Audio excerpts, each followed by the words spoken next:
Riveting content. Empowering your life. Welcome to the Sphere. This episode is sponsored by Houston Housewives of Finance.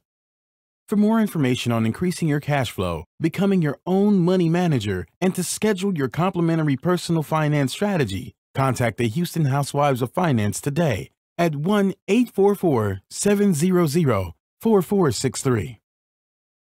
Elite Dental Wellness. At Elite Dental Wellness, Dr. Ashandra Batiste understands that one of the biggest obstacles is dental fear. The vision at Elite Dental Wellness is to ensure every patient is treated with respect, ultimate care, patience, and love. Call us today to make an appointment at area code 713-789-8680. Looking to advertise? Join the Sphere's vast demographic reach of thousands of people all over the world. Send an email today to advertise@thesphere.tv or call us at area code 832-772-7789.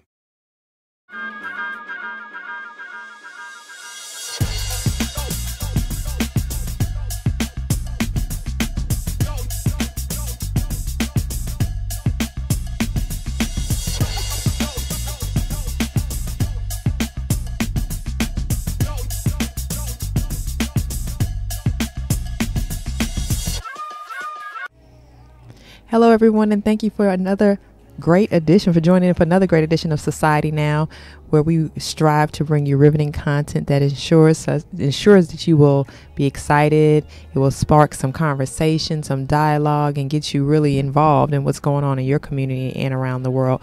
My name is Kira Laws, and you can follow me on Instagram at The Modern Day Cindy. That's Cindy with the I, not a Y. And I have my handsome co-host what's going on over here. Hey, what's going on? It's your man, Kayla Laws.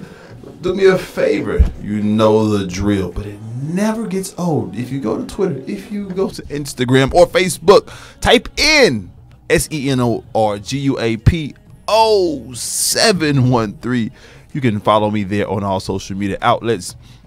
And as my beautiful co-host has already said, you are tuned into Society Now. And we have a friend, we have a brother, we have a great man that's doing great things and providing great music. That's my boy, Great House. What's up, man? How you doing, brother? You doing all right? I'm good.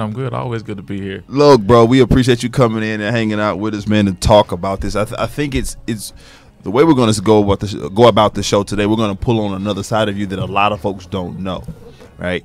So people don't know that, that you're smart out. No, I'm sorry. That you are a mental health professional. He's mental health professional. Yeah. You know, a little mental. They say it take one to know one. A little bit. A little bit, huh? You gotta have a little crazy to deal with it. Everybody has a little bit of crazy. Just a little bit. I think it's important, man. I really think it's important to have the kind of conversation we're going to have today. Again, this is Society Now. This is you are listening and tuned into the Sphere. TV. Kara, what are we talking about today? Well, this conversation I've been wanting to have. I have this issue where I get a good news article and I always shoot it to the men to my right because I need a male perspective on some of the things. Sometimes I feel like I may be a little bit too. Well, I know I don't think that. I don't think I'm too touchy or too involved, but I love hearing the different perspectives on what's going on, especially in our nation, in our world, in our local environment and government. And a lot of times, some of the news articles seem like it's just made up, like it's like this can't be happening right now in 2018. Right. And we're going to talk about from a very different perspective. I mean, we try to give a societal perspective on a lot of things, but today we want to discuss things very, I guess what I can't say is broad. It's very narrow. It's very specific. And we're going to talk about what I consider us to be dealing with in terms of minorities versus majorities, persons of color versus non-persons of color, and how we process the things that we go through. Because a lot of times we are dealing with issues that's coming at us really quickly, and I don't necessarily know if we're always processing it. I can't say incorrectly, but I don't necessarily know we're processing it with all the information we need to process it, to really field it through. Yeah. So I thought it'd be good to have this conversation. Yeah. But I don't mind the term incorrect. Okay. I don't mind that. Okay. I think because when you do it incorrectly, it becomes unhealthy. Okay. Right. You see what I'm saying? And so, and Mike, please jump in on this whenever you want to, in terms of processing pain and anger and especially trauma. You know, you actually work with people who are in the midst of, like, when they're calling you, they're dealing with a traumatic situation. So being able to, I know you can speak to being able to deal with trauma, like, especially in the middle of it. You know what I'm saying? Yeah. Like what as a professional, and we're going to get into that specific article here really quickly, but as a professional, how important is that to be able to channel that, or to be able to, you know what I'm saying, know how to deal with it? Man, that like in the moment. If you're in the field, it's almost like you have to be used to it. You have to expect it, because, you know, working on the crisis line for many years, it's something that you don't ever get used to it, but you expect it. Yeah. If that makes sense. Yeah, man, so when it comes in, you can't panic, because you already know whatever is coming in is more than likely a crisis, or at least a crisis for whoever's calling. Yeah. You see, so there are two great perspectives you're talking about in that, right? Number one is you're not used to it, but you expect it, right? That's like mind blowing to me, like that emoji with the head blowing up, right? That's mind blowing to me, because I think the good in us, and I believe there's a lot of good in most people, right? I think the good in us really believes that, you know, crap just shouldn't happen to people, right? And so to expect these difficult situations, golly, it's so interesting, man. Like, how do you? Anyway, we're not. We're gonna have to bring you back, man. You with another colleague of mine to talk about some you know, you clinicians and you clinical folks that are really dealing with people who, you know, are mentally challenged. And not even saying mentally challenged, because that has a bad stigma, and I don't want to be someone that promotes stigma, but that are dealing with life. Yeah. In its most horrific and negative forms at times. You see what I'm saying? And with that said, man, I found when Kira and I were talking about this show today, we wanted to really take some creative liberties, because we create the content organically, and talk about our people, bro. You know what I'm saying? Talk about Black folks. And it's so interesting, because when I was texting you, and we're going to get to what I was texting you earlier about in terms of the whole biracial thing, right? I didn't know that it was a setup for this show, right? And so, you know, we were talking about what's going on in the community. We were talking about what's going on in the country. We were talking about what's going on at the White House, everything, and just dealing with trauma, right? Trauma, and so you know, I nerded out for a second, as I tend to do quite significantly, quite frequently rather, and I wanted to figure out, like, historically, how trauma has affected us as Black folks, us as African Americans, us as people of color, whatever moniker you want to give us. But I wanted to figure this thing out, and it was some interesting things. For example, let me find it real quick. Three different perspectives, right? And one of the perspectives was talking about how you have PTSD, right? Post-traumatic stress disorder, but you also have post-traumatic trauma syndrome. Yeah, and it was very, very interesting. And this is a clinical term. And I knew, and I'm glad you got your notes, because I knew this is a clinical term that psychiatrists and psychologists have found. And it talks about it in three different levels, right? It talks about it from a historical perspective, trauma from a historical perspective, and that trauma from a historical perspective is just what it says. Through what has happened in the cauldrons of history is still affecting us now traumatically as Black folks. So slavery is the number one thing that we go to. Historically, we're still living out some of the things, right? That slavery, you know, did to our ancestors. We're still living the fallout of that, right? That's the historical perspective. But then there's a multi-generational perspective, right? And the multi-generational perspective is saying that it's within trauma within families. So maybe uncle such and such or granddad was abusive, right? Right. Physically. Well, then dad may be verbally abusive. Right. And then the person then dad's kids may, you know, deal with abuse in a negative way, and they start cutting themselves. You know what I'm saying? So there's an intergenerational type of deal with trauma. And then it talks about, which is, oh gosh, let me get it right. It was, oh god, because I didn't mark it on the post. Here we go, public narrative. Oh, talking about collective trauma. So collective trauma being that everywhere is not collective trauma oftentimes turns into historical trauma, right? And so it's that deal of we are all in whatever group dealing with this terrible experience, and we're processing it, or it's affecting us in a different way. And I think that's where we are as African Americans right now. Right. Obviously, we're dealing with what happened in the transatlantic slave trade. Obviously, we have to deal with what happened in Jim Crow. Obviously, we have to deal with what happened in all of these during the civil rights era. Right. We have to deal with all of that. But you insert your homeboy, the current celebrity in chief, your Texan buddy. You insert him in his administration into this thing. You insert what's going on, even broad or from a broader sense. That's happened before him, this whole police brutality thing, right? That's really a collective trauma type of deal, because I got kids, right? And so right now my daughter, she sees a policeman and she runs up to him and hugs them, right? You know what I'm saying? And is oh my God, and Eden, she's the friendliest little 2-year-old you'll ever meet. Yeah. But there's this thing in the back of my head. It's like, okay, are you gonna have a bad day? And that's, thankfully, we've never heard of any 2-year-olds getting harmed. Of course. But it's still, we've heard of 12-year-olds. Right. Tamir Rice, rest in peace. You see what I'm saying? Right. And so I'm traumatized.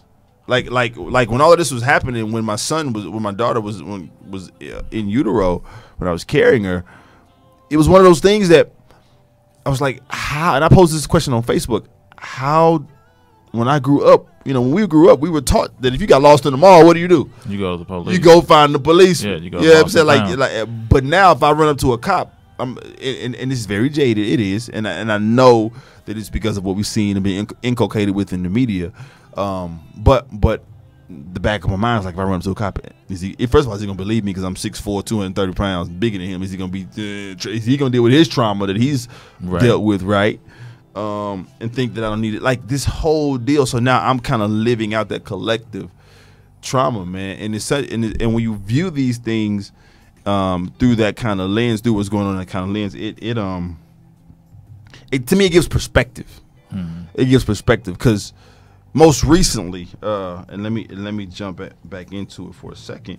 Most recently, we've dealt with so many different things within our society now. See what I did there? See you're so smart. See what I did there? We've dealt with so many things that really talk about that collective trauma, baby. Absolutely. Absolutely. So, so I just it's frustrating because I didn't realize how traumatized I was until I started putting these pieces together.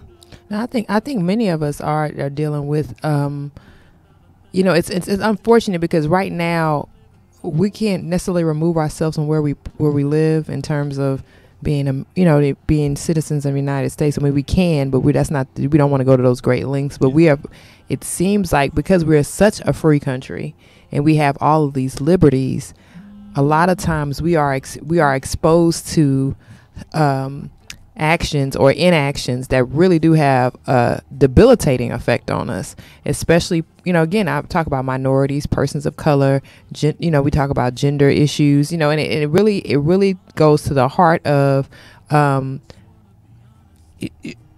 to figure out how we can have the right conversations at the right times without people labeling others and putting people in feeling like they're backed up against the wall. And I think that's where we are right now. I think people feel like they don't really have the voice that they need to have the conversation because it seems like they keep getting inundated with the labels. Yeah. The conversation never gets furthered because people keep going back to something that probably is really not an issue at all. So I think that's where we are, like the history of trauma. So I think what we'll see, especially as we move through the show that it's this evening, we'll see how it keeps coming back, that we can't get past a certain thing because we haven't resolved it. It was never resolved. So when it comes back up, we never had a real resolution to it. Mm-hmm. So I agree. So I think let's just dive into some of these to some more of these topics. So what has blown up right within our world, because we're close to a lot of this, is the meeting with the pastors. Right, the pastors, black pastors, meet with President Trump regarding what was said was prison reform. Prison reform, which is we want to talk about big deal. It's a big dang on deal. I mean, it is. It's a huge deal. I mean, it affects, again, we talk about prison pipelines and all this stuff, and it affects mainly persons of color. And so to have so many angry people upset that persons who believe or profess Christ or whatever I don't know how many people are in that room, what their belief system is, but to have so many people upset because persons of faith were sitting there meeting with the president, it kind of makes you wonder, like, what is the stance on everybody that was upset? I mean, of course, it was probably a good split, and were they upset for the right reasons?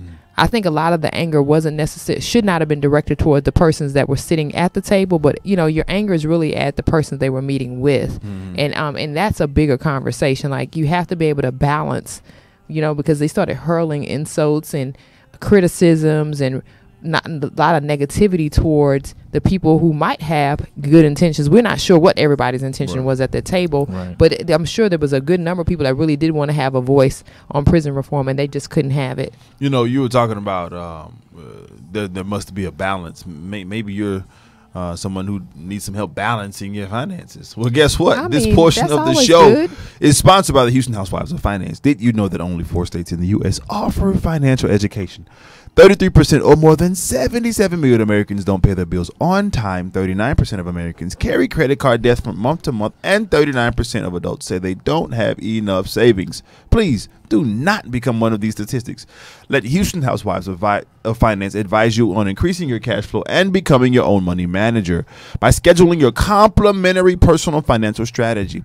Contact Houston Housewives of Finance today at 1-844-700-4463 or email us at info@HoustonHousewivesOfFinance.com and ask how you can participate in a complimentary, that means free, financial literacy workshop near you. Houston Housewives of Finance are the new faces of the new age of financial services. Get your coin right.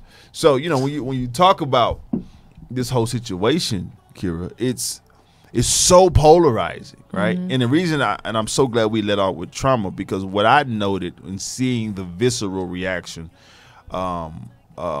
with the pastors meeting, with the clergymen meeting with Donald Trump, the current celebrity in chief, was that the reaction, in my opinion, again, this is Kaylin Law's opinion, in my opinion, is based upon the traumatic experience we've had with, number one, this administration.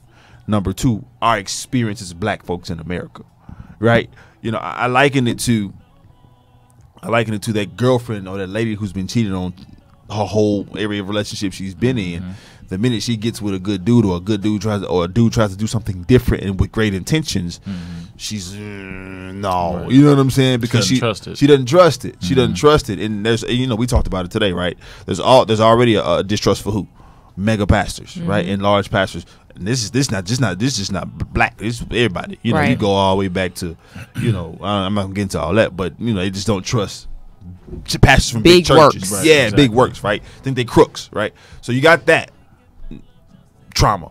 Then you have, black folks have always been pissed on by the government, right? You got that trauma. Then you have, we can't stand who's in office right now for no reason. There's that trauma, right? Then you talk about prison stuff. Oh God, what if we dealt with in our community? Right. You know what I'm saying with prison. So it's like, and then we are so connected to faith, and we hold our faith leaders, the leaders of our faith, of our houses of worship, we hold them at such a high standard in terms of black folks, that when they do something we're traumatized, and they do something that we don't think should go right, it's World War VI. Forget the other three in between it. And you know what I'm saying? And that's where the real issue for me comes in, because I think if you are a person of faith, you have to know, or you have to somewhere believe that if you really are reading your word or listening to the word, that the message, the way the message is delivered to you may not be the same that's delivered to everyone else. And if you're really following that, studying the Bible, you'll see that it wasn't always the, I'm saying, everyone's route was so different and so unique. And so the persons that were called to do great things, usually was met with adversity. You can't always met with adversity. They weren't the person that had a bunch of people rallying behind them. This is no different. Again, I can't speak for everyone in that room. I really can't, but I'm almost certain that a lot of people did go into that room with good intentions, even if it was to have a word with the president. And even if they weren't heard, it doesn't matter. Because I feel like because I feel like you have to think about it from a different perspective. We see, like, again, I'm going to the persons that are in the church that might have issues with it.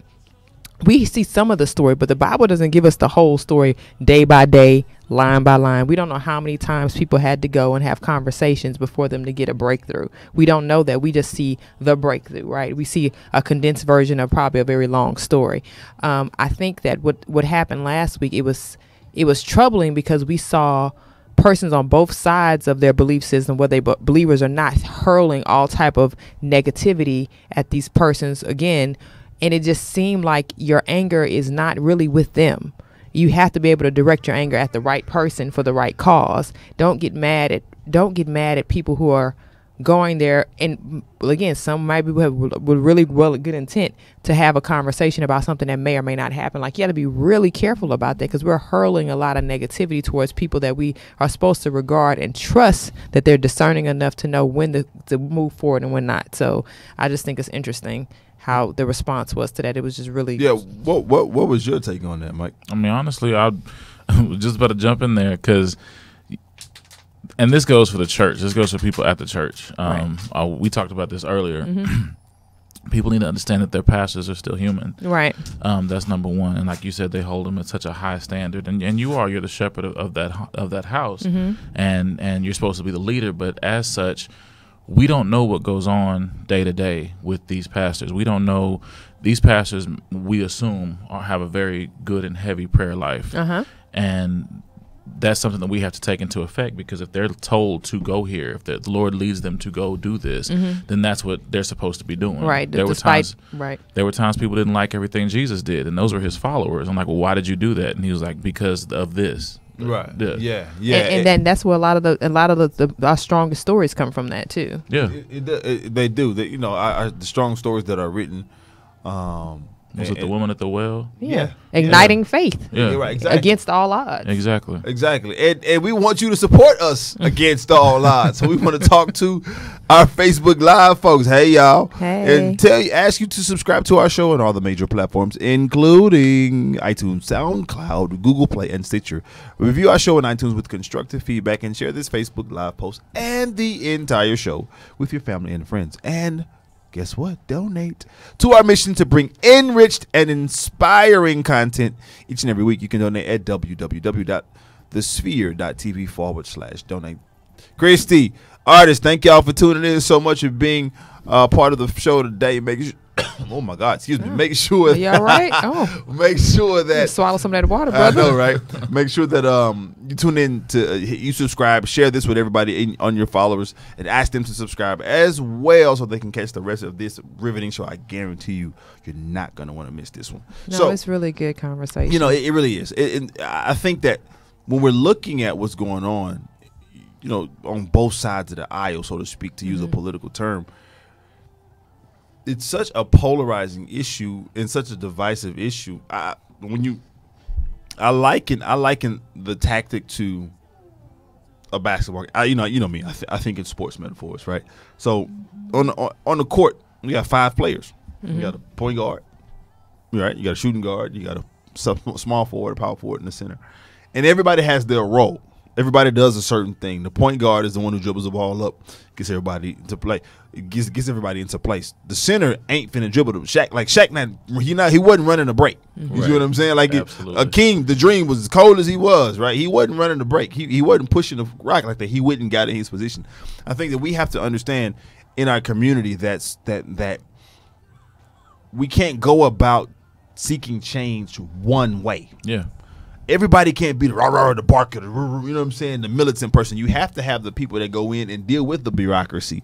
You have to have the people that go in and deal with the crap on the inside of the machine, right, to be able to, report back or however you want to do it. But you got to have people at the table. And you also have to have the folks, who are the crazy ones that go out there and shout and scream to the heavens. You have to have your Martins and your Malcolms. And I think that was, I think that's the part that really troubled me the most. I'm like, because I feel like it's okay for you not to agree with how someone handles something, but to the point that you try to devalue what they did, I think that's where we're just repeating a really sad cycle of history once again. Because again, the Malcolms versus the Martins, we're fighting against each other. We're fighting against each other, but everyone wants the same thing, and it's okay if we take different routes. It's not okay to do exactly what a lot of people expect us to do, which is the infighting, which is the reason why we always hear about, well, then y'all want all this stuff, but what about black on black violence? Like, this is why it always goes back to that, because we always display this picture of us fighting and not banding to unity for the same things. And I'm like, we have to get to a place where even if it's not physically violent, we don't tear one another down, because we do I don't want to say we do a great job at giving people what they're saying we're doing, but we really need to think about the optics of that. What are the optics of it? Because we had a really good conversation about what does it take to actually be in a room, sit at a table, knowing you don't agree. It takes a level of maturity to do that, because again, you're sitting at a table just so maybe the next person behind you can go through that same door. That might be the person that has to do the work. Right. You just might have been the person to plant the seed. Absolutely. You have to think about it from a different perspective. But a lot of people aren't going to do that, especially I always say people in large groups are dumb. Individually, you can get through to people, but like you said, groupthink. Come on. People in large groups are dumb. So just like you said, somebody has to go out there and lay the foundation. Somebody has to, like right now, in all honesty, the pastors that were there are going through a lot right now because people are coming against them. Well, why were you there? What was the point of you being there? Like, they're missing the bigger picture because they're looking at what they see on television. Well, why are you sitting there next to this man that we feel doesn't like us and that we don't like? Why are you here? And they can't get past that part of it. And like you said, for so many reasons, and there's so many layers upon what you're saying in the black community alone, like on top of, you got religion, then you got, like you said, the black on black violence, you got certain levels of self-hatred that have been instilled. And we take that out on each other and not realizing that it's something that we have to break through. It's just, how do we do that? And I think you said something I really just kind of hit me. There has been such a history, and Kayla mentioned it earlier, of people distrusting persons that are leaders in the church, or on any level, leaders in the church, for whatever reason. And I can't invalidate anybody's reason for not trusting, but that became part of the stick or the stab, the jab or whatever that was being hurled out there. Like, oh, they not, they just want their time to shine. I'm like, okay, come on, y'all. Like, seriously, like, it's really like. And I'm glad you said that, because you made a statement where you're like, I can't speak for everyone that's in the room. Well, some people feel like they really do know that really know. Well, yeah, like they really know, but they really feel like they're trying to get a check, or they're trying to get some shine, or they're trying to, you know what I'm saying? Like, and that goes to the mistrust thing. Mistrust. You know what I'm saying? Because it's happened before.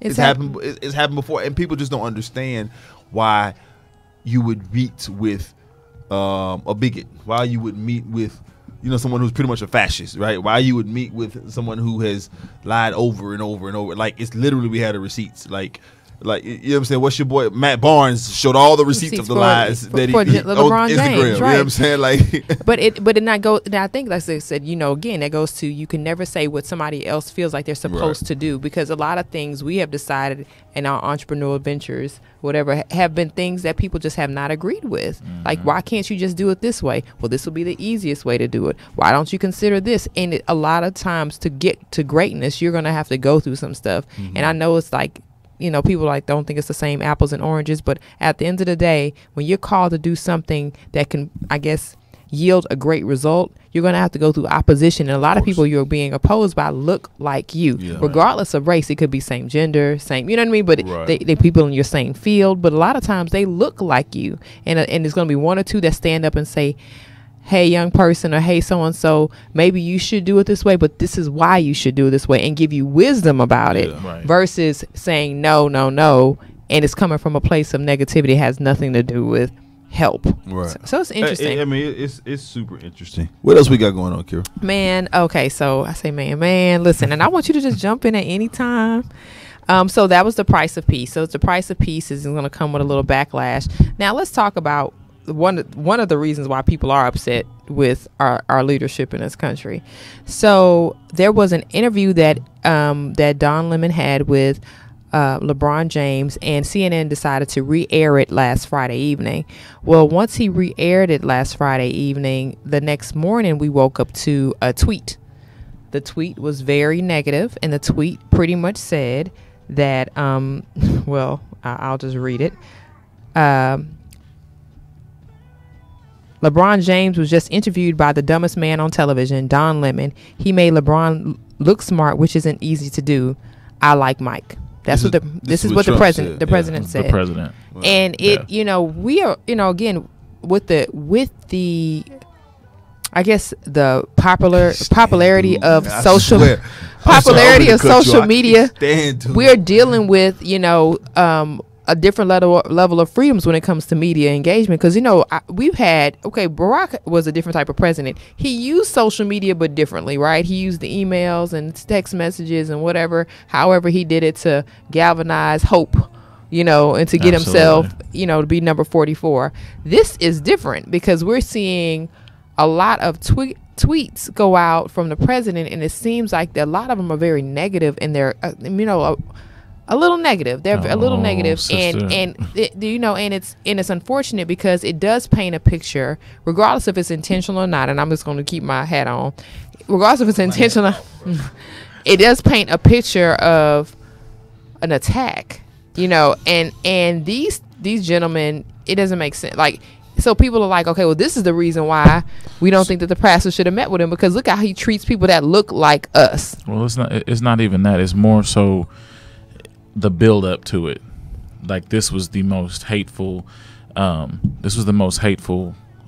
Tweet. No, not even that. Going back, election. Oh yeah. It's a build up to this tweet. This is one of many tweets. A build up to a tweet. That's what I'm saying. But it's a build up. That's why these tweets. That's why you reacted the way you did. Right, Had this been the first negative tweet he posted, you'd have been like, "What's going on?" Well, he might have been off his meds that day. We might have said something else. We might have said "Oh, he was just tired," But it happens, and sometimes when these things happen, we just assume that people just can't smile the way they need to smile. But but at the end of the day, this portion of the show is sponsored by Elite Dental Wellness. Yeah. At Elite Dental Wellness, our vision is to create a welcoming practice that will offer an exceptional dental care and a lifetime of dental wellness. We are committed to the finest possible oral care and the overall health and well-being of our patients. Elite Dental Wellness are built upon a foundation of integrity, expertise, and service. Through our commitment to modern dentistry, continuing education, and a friendly atmosphere, we strive to make our patients feel that they are a part of our family. Dentistry can be scary, daunting, and uncomfortable. Dr. Batiste and her team work tirelessly to ensure your comfort. Make your appointment today with Dr. Ashandra Batiste at Elite Dental Wellness by calling 713-789-8680. That number again is 713-789-8680. Elite Dental Wellness. So go handle your teeth, y'all. Please, please. Important. I need to go handle mine because I'm gritting mine at this story right now. Don't grit. So this is my question, right? If Donald Trump was a 17-year-old boy or a 14-year-old boy in school, he would be called to the carpet, expelled, suspended for bullying, online bullying. Okay. Mm-hmm. You see what I'm saying? Mm-hmm. Why do we not have any kind of checks or anything of that regard for coming out? Because I know why we don't, because nobody's ever done this before, so you couldn't plan for this, right? Right. But it's fascinating to me how this dude, and I don't even like calling him the president because I hold that office in high regard. You know Absolutely. What I'm saying? But this guy that literally stole the election because Putin talked about it and pretty much admitted it, and he tried to sidestep it and tried to bait and switch and talk about Hillary when he was asked about it at the conference. But that's a different show. Yeah, that's a different show, babe. I'm sorry. I get, because it's frustrating to me that the moment this guy, or not this guy, the moment LeBron does an amazing thing for the community, for the city of Akron, right? With his school, with the I Promise school, he in effect just tries to poo on it. Well, so this is the thing. I ain't started no schools, bro. But listen, I'm a one clap LeBron 2 times. Because let me tell you why. I'm a one clap LeBron 2 times, so that's 2 times to blow your mind. LeBron, hey. Number one, hats off to you for the I Promise School, because a lot of people have done things like this, but they haven't done it here in the U.S. Right. We see a lot of people going outside of our borders to do it, and there's nothing wrong with that. I think it's very important that because we are a nation of leaders, that we have the capacity to go and build schools in Africa and do things in India and things like that. So I don't think there's anything wrong with that. But he brought it home, and he did it on a huge scale because he has the resources to do it. Yeah. And he's a young man. A lot of times, men at his age aren't thinking long term. They're not thinking about the future. They're not thinking about, well, how can we in effect make this so that my children's children can have a great life? Well, we do this by building up the city. It's reaching back out to the community. So that's one. The second thing is, I'm so happy that LeBron has chosen not to entertain the silliness of this particular tweet by responding to it. He hasn't responded to it at all. What he had to say on that interview with Don Lemon was what he said. He was like, one of the questions that Don Lemon asked, which probably was the reason why the tweet came out, was, what would you do? What would you do if you were sitting right here with the president? He said, pretty much, I would never sit across from him. I'd sit across from Barack, though. That was his stance on it. Then the next question, pretty much it was pretty much, I don't really care for him like that. Right. I would never sit across from him, and it's okay. I don't think there's anything wrong with someone saying that's just not my cup of tea. And they've had their disagreements. Well, LeBron has disagreed with a lot of things that the president has done, and vice versa. But he's never gone so far to be just flat out, I don't think, disrespectful. Right. I think he's given him what he's given other people. Right. And so, to hear, this tweet to come out insulting both of their intelligence, it's clear Don Lemon is clearly a smart man, and clearly LeBron is definitely a smart guy, regardless if he's an athlete or not. That just shows you where we are in our society, because you're trying to, again, like he said, you're trying to, come have this discussion about athletics and athletes and making it a divisive issue when sports has always been something that brings people together. And athletes have always been involved civically and socially. You look at, come on, Muhammad Ali's greatest thing he did was stand up and say, I'm not fighting the war. You know what I'm saying? That was the dopest thing he did, right? He's a champ. Yeah, considered the greatest boxer of all time in some circle, many circles. But the greatest thing he did was the social, was something for the community. And he's remembered for that. And he's remembered. He goes down in history for that. Although they were trying to, at that time, they tried to, again, paint him as if he was the enemy of the state or enemy of the country. Right. Because he, wanted to change his name, like all type of things. Like, you think about it from a different perspective. This is nothing new. We just are fighting with new tools. Absolutely. We're fighting with new weapons right now. But I love the response of Mike.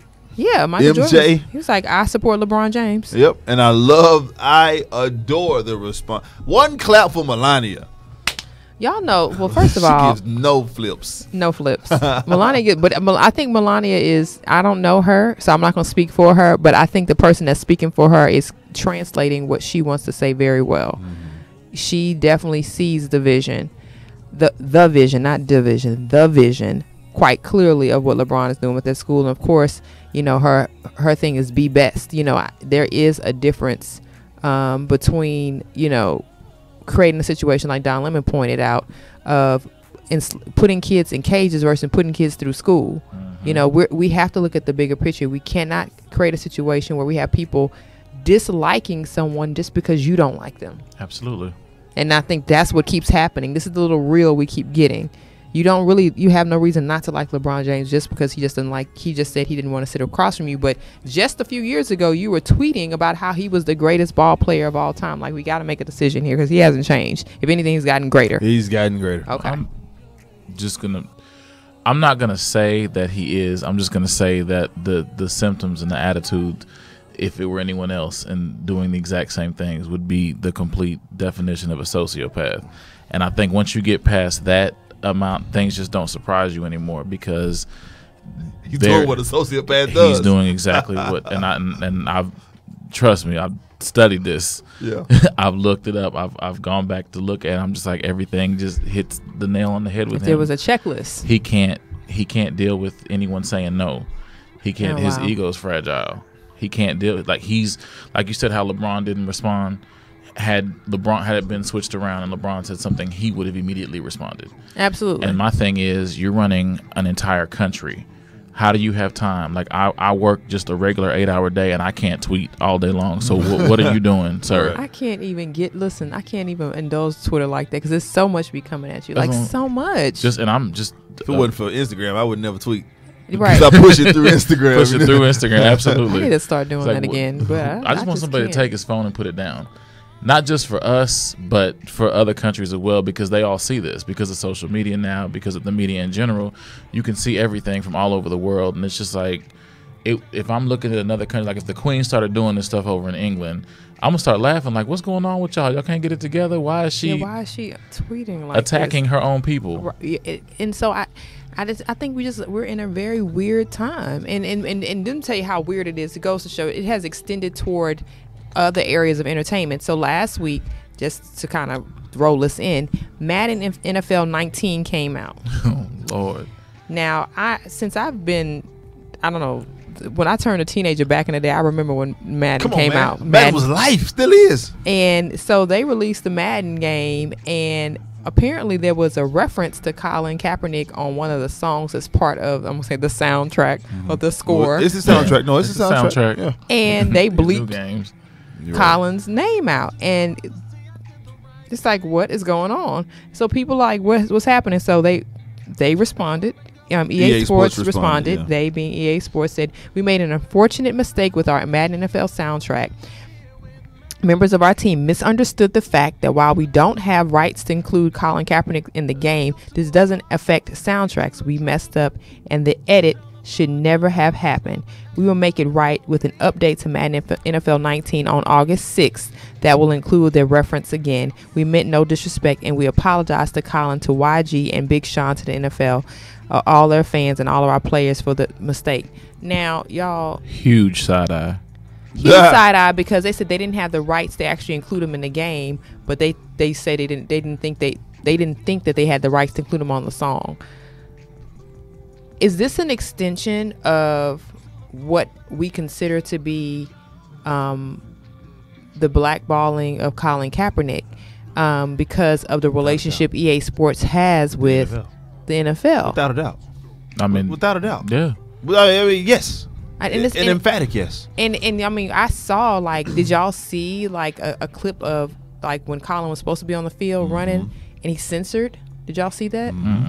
Well, it's really, like, it really is crazy. And I know he's censored because I guess I don't you know, I can't even say why. I don't even know why the censoring it, but it's like a block that censors him, but then you go as far as putting him on taking him out the song. And I'm like, y'all, seriously, it's not, we can't do this. We can't do this. It was intentional. I don't care what they say. It was absolutely intentional. I fully believe it. I do too. I fully believe it was intentional. And I think that this is the thing. I think only because it was him. Only because it was him. I think that we really have to get the story straight. We have allowed someone to distort the story, and we let that be the story. Listen, this has nothing, like, when we turn on the news daily and turn on our Facebooks and check our feeds, and we see all this negative conversation about what's happening in places where we live. I'm not even going to say minority community, because some of us don't even live in a community that looks like us, right? But we're driving down the street, or we're engaged in something that's very negative, and we see what happens, and you penalize people for exercising their right to live peaceably here because you don't like it. You know what I mean? Like, that's not right. So I'm gonna tell you why I agree with you, and I'm gonna tell you why, Mike, Akira, I believe this was intentional. Ray Rice was never taken off. Ray Lewis was never taken off the game, right? Michael Irvin was never taken off games, right? And I can go on and on about the long list of offenders, either drug or domestic, right? Michael Vick wasn't taken off the game, right? You know, it was, his whole situation was stupid as hell anyway, but you know, so it was intentional. It was intentional because Because this dude is taking a knee, and you're taking him off of a game, but you've had people who have beat their wives and sold drugs, accused of murder, and accused of murder, and you know what I mean, like and been high half the season on the field. You know what I mean? And when you have a drug policy, right? There's no kneeling. Well, now there is, but there was no kneeling policy. Right. But you took him off. It's frustrating, man. So it's absolutely was on purpose in my mind. And we have to, and you have to think about, for stuff like that, we have to give people a platform for their voices to be heard. Yep. And in that regard, this portion of our show is sponsored by The Sphere. Are you starting your business and looking for a place to advertise? Do you have a need to reach out to thousands of people across the world to build your brand or sell your product? If so, get your product placement and advertising needs handled right here at The Sphere. We offer a wide variety of content delivery platforms, including iTunes, Google Play, SoundCloud, YouTube, and Stitcher. Plus, we have a vast demographic reach within the United States as well as modern countries across the globe. Our enriched content and inspiring dialogue, coupled with your strategic ad, is surely to hit the mark every time. Call us today at area code 832-772-7789 or send an email over to advertise@thesphere.tv. Again, the number is 832-772-7789 or email us at advertise@thesphere.tv. So that giving us people a platform to be heard. I think, when we go back to using the platform the right way, I think it's an opportunity for business, because I really don't believe, this is what I don't believe. I sit on both sides of this thing. I really don't believe that everyone agrees with what's happening with the Colin Kaepernick thing. Mm-hmm. But because we live in a society, we have a capitalist society, and money is green, and we definitely use it to finance our life. A lot of times people take that hat off and put on the hat on of what's going to make my business run, and what's going to put dollars in the bank for my employees, and and they tend to side on that air instead of maybe what's morally correct or the values that they may really believe in their heart. So you're putting the situation back to mental health, that you're walking around here a little bit schizophrenic or divided because you go to work one way, but you believe in your heart something else, but you're doing anything to keep your job or doing anything to keep the business going. How do you balance that out? I mean, how do you really balance that out? Because you're so connected to this, like EA Sports, so connected to football that they can't afford to not look like they're taking a stand for, or stand with those who oppose this protest against the flag, which we know that's not what it is, but that's what they're calling it. How do we reconcile that? Are we compassionate? Because I tell you what, I can tell you that not too many people have stopped buying that NFL Madden 19. It's like a lot of people haven't technically boycotted the NFL, right? But they definitely get mad when the pastors go meet with the president. No, do you see what I'm saying? Like, how do we reconcile that? I mean, I think that we're fighting for exactly what gives us the right to choose to be mad about any of this. Like you said, it's been turned into a huge thing about, we're protesting the flag. We're not protesting the flag. We're not protesting. Are these players? Excuse me. Mm-hmm. They're not protesting the flag. They're not They're protesting police brutality. Mm-hmm. They're protesting inequality. Mm-hmm. They're protesting. But the thing about it is, we can sit here and we can protest in our own way. We can go outside on this corner and get on a knee and right in front of the flag or whatever, have the national anthem playing behind us on a speaker. It's not going to affect anybody. People are going to drive by like they need to send out a mental health unit to pick this person up because they look crazy. But you have an athlete who is in front of millions upon millions of people, platform. And it's a huge platform, and he chose to take that platform to take a knee. Mm-hmm. And what it did is it got everyone's attention. Mm-hmm. It got everyone's attention quickly. And what the media has done, some of the media, I'll put it that way, what some of the media has done has demonized it in a way to where, he hates this country. It's a slap in the face to the military. It's a slap in the face to those who died. No, the ones who died gave us that right. They gave us that right to have freedom of speech. We have the freedom to protest. And that's what people are forgetting right now. The very basis of what this country is supposed to be built upon is what he's exercising and what people are condemning him for. And it's really, really unfortunate, because I think that at the end of the day, we have to make a decision on where we're going to stand with what you believe morally, and not even just what you believe, what you really believe. Because I honestly don't think a lot of people really believe with that, but it goes back to the bandwagon. It goes back to the group thing. Well, I don't want to be the outlier. How am I going to look if I don't know the stats from the latest football game? Right. And or how am I going to look if I say that I believe that this person is really protesting what they're protesting versus what is being fed to me? Like, how do I deal with that? I think some of us are so in need of validation. We need to be validated with what we don't want to walk alone. It has created such a negative experience. I think, again, back to what we originally started with, living here in a place that's so free, right? That's supposed to be known for all of our liberties. There are a lot of people here that don't feel as free. Not at all.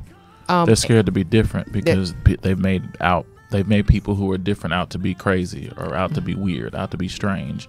And nobody wants to be that strange person. Nobody wants to be looked at differently. But the greatest people in history were the ones who stood out, were the ones who decided to be different. And that was what I was going to say next. Historically, we definitely acknowledge that those persons did do what they did, but they weren't really acknowledged until after they were gone. Absolutely. And so I think that's a fear for a lot of people. Like, I don't want to wait till that, I don't want to have to leave the earth for people like, this person was a great person. Right. Or why can't we definitely give the people their roses or their flowers while they can still smell them? Why do we have to make people feel so uncomfortable about being different? And why do we have to continue this cycle of I guess, combative or hostile living? Because it's like hostile work environment, like a hostile living environment, by just not allowing people to exercise their freedoms and their liberties in a time. I mean, because I was going to say something, but I don't think this is the platform for it. But just as we give people the right to bear arms and things like that, that same freedom should be given to people, even though we know bearing arms could potentially lead to something negative. Right. You know what I mean? But they still have that right. You know what I mean? You have to allow people to have their rights, even though there could be potentially something that may go aloof. That's just the risk you run. Absolutely. But that's the whole point of this country, of what it was initially based upon. And this isn't even about the black or white thing. Like the colonists were trying to escape England. Mm-hmm. They were trying to have their own freedoms then. I mean, this is exactly what the country was built upon, like freedom to do and freedom to basically protest, bear arms, be yourself. But society is why people don't really feel free. Society shows us that you should look a certain way, or you should act a certain way, or you should wear certain things, or you should speak a certain way, and it makes you a better person or a more likable person. And nobody wants to stand outside of that, because if you do, then, like you said, the bullying happens, all of this. It's a constant cycle. It's a vicious cycle, really. And I'm not even sure how to break that cycle. I think that's why we're here, but it goes back to so many levels as to why everything is the way it is right now in society. Yeah, man. It's so stratified, right? There's so many levels. There's so many nuances to this thing, brother. And finally, before we get up out of here, I think it's important that we talk about something that's so near and dear to our heart. Both of us have been heartbroken these past season and a half. He must be talking about the Cowboys. Yeah, man, the Cowboys, man, and the leader of the Cowboys, the on the field leader, the de facto leader, the quarterback, Dak Prescott. He recently made headlines because he made a comment about the kneeling and the protesting, about the protests, saying that he doesn't. You pretty much, and I'm paraphrasing, he doesn't think that it should be. He doesn't think that's the platform. Yeah, it's the platform. This is the time or space, place for that. And an artist in Arlington, Texas, created this really wonderful mural. Artistically, it was bananas. Mural about Get Out, the sunken place. Yeah, saying he was in the sunken place. Get Out. And so his name is Trey Wilder. He's claiming credit for the image, and he told the Fort Worth Star-Telegram that while They pretty much, he wasn't afraid of. He said, "I'm not afraid of him." Yeah. He said, "I'm not afraid of Dak Prescott." Because Dak Prescott says, I never protest during the anthem, and I don't think it's a time or place to do so. I support the arts, and you know where I stand. And so it's so powerful to see. First of all, I love when art makes a statement. I love abstract art for sure. It's beautiful, it's pretty, and Picasso made a living out of it. 'Cause square nose, triangle noses and stuff like that. You know what I'm saying? But when it really has a message behind it, I get behind it, and I think it's important, man, that we understand it, or that our athletes understand it. I know you signed up to be an athlete, right? But you also signed up to be visible and to have an opinion at this juncture. It's not just about playing the sport anymore. You know what I'm saying? It's not Mike. You're an R&B artist. It's not just about singing a song anymore. Right. But and you can say I'm playing devil's advocate on this one. I love it. I actually this is exactly what we're fighting for, is that freedom. Mm-hmm. If Dak doesn't feel like he has to protest in that way, then maybe he'll pick another way to do it. Maybe he doesn't feel like, okay, I don't want to protest during this. I believe in the anthem. I believe in this country. So this is what I'm going to stick to, and this is not my time to protest. Mm-hmm. It was Colin's time to protest. It was Colin's time to lead that off. But that doesn't necessarily mean that Dak has to follow behind it. This goes back to the same feeling about the pastors. My pastor's not doing what I want him to do, so now I'm upset. And it's like, it's the same thing. Like if Dak doesn't, I don't know his spiritual life, but I'm just saying, if he doesn't feel led to protest at this time, this isn't his way to do it, then it's not his time to do it. Like I'm not. My calling is not Malcolm's calling. Like, you know what I'm saying? Like, Facts. I gotta handle my beliefs the way I handle it, but I'm not gonna go out here and follow in the exact footsteps of Malcolm X, because that was his footsteps. Right. So for people to jump on Dak, I get it. Trust me. I completely, when I first looked at it, I was like, the hell? But I had to calm down. And then I was like, I had to calm down, because it was just one more reason, just the Cowboy. You know how we feel about the Cowboys. Come on, man. So that I was immediately like, what? And then I had to stop and think. I'm like, but you know what?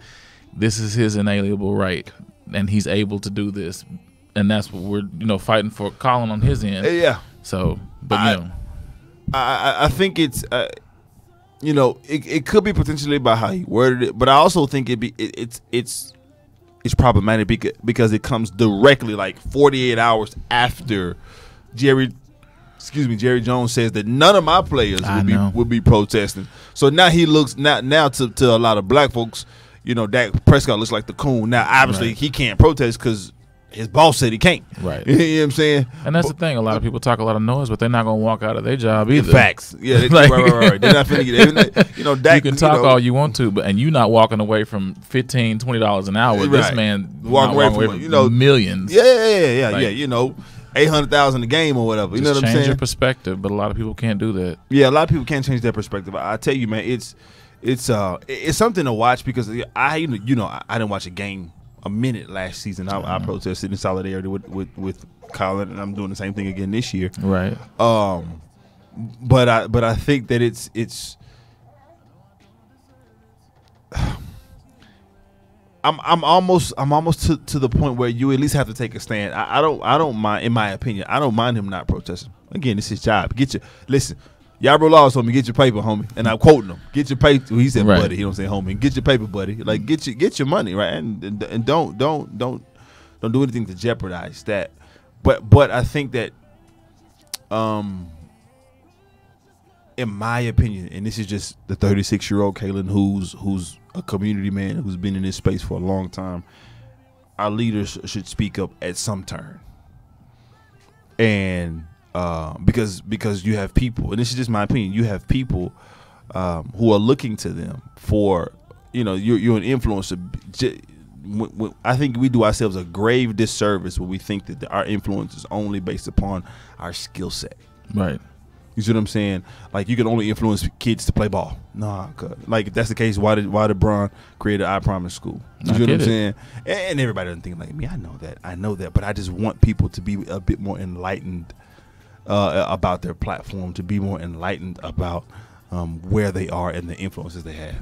I get that, and I felt the same way, but I love getting different people's perspectives on things. So, like I said, it may not be his walk to openly in front of everybody. True. Because the main thing about Colin right now is, he's unemployed as far as the NFL goes. So he still has money, but it's not as much money as he would have had as he just kept quiet or conformed and did what he's supposed to do. Dak's keeping that money, so who's to say that he can't come around? Dak trying to get this max contract after this year. Right, but I ain't mad even at that, even people protesting, the people out front all the time, like Right. Malcolm X didn't have a full-time job. Right. Martin didn't have a full-time job, so somebody had to fund it. There were benefactors on the backside of it, writing checks. Right. They're the ones that you didn't see out front that maybe weren't openly protesting, but they had the money to do it. And who's to say Dak's not going to be one of those Facts. people? Maybe, Facts. and I'm not saying he is, but who's saying he's not? Somebody has to be able to bankroll the ones who are stepping out in front. And what you're talking about, and Kieran and I talked about this a while ago, is the exact thing that the Carter family did, right? People were really trying to jump down Jay-Z and Beyonce's throat about why aren't y'all saying anything? Right. But they were bailing out every Black Lives Matter protester. Yeah, they would just put. But because they weren't out there screaming and yelling So with I their get posters it. Yeah. and I get it. They knew their platform. They knew Absolutely. their influence. We got a whole bunch of bread, and we're gonna wait until the right time to say something. And they did, and they said it. They've screamed it from the she's heavens still the past two records. Even with that Vogue cover, she got the very first Black photographer to do it. She's got complete creative control. Yeah. Like, Jay's music has been so community and powerful now. You know what I'm saying? Even with Tidal, Exactly. they're doing. If you open, like, that's the thing. Spend Like your I said, mind. a group of people is dumb. Individually, we can break them up, but big groups of people are dumb. If you look at it, he's created a music platform, and my music streaming on there as well. How about it? Selfish plug. It's all right. Now go ahead. But Go ahead. my music streaming on Tidal too. But he made a whole platform. Like, he was like, I'm not gonna just jump into this or jump into that. I'm gonna make my own way. Yeah. And that's what they're doing. If people look at, like, they're making history right now. If people get past the celebrity of it all, they're making history. Yeah, and so, and this is a great segue. You're making history as well. Let people know how you've just recently made history, Mike, as we end the show. I recently just released my first studio album called Radio. It can be found on all digital music platforms. I have hard copies as well. You can go to my website at greathouselive.com for a hard copy. Everything else is digitally available on Tidal, iTunes, Apple Music, Spotify, Pandora, wherever you listen to your music. My music is there. Listen, you've been listening to it the whole show. I've been had it in the background for you guys to get inundated with radio. And listen, we certainly thank you all for tuning in this hour and 2 minutes, almost 3 minutes for this show. We really wanted to give you some great content from a different perspective. I am Kalen Laws. You can follow me at Senior Wapo 713 on all social media outlets. That's SENORGUAPO 713. You can also find my co-host, The Modern Day Cindy, at The Modern Day Cindy on Instagram. That's the preferred platform for her. And we'll see you guys next time. Thank you for tuning into Society Now. Bye, y'all.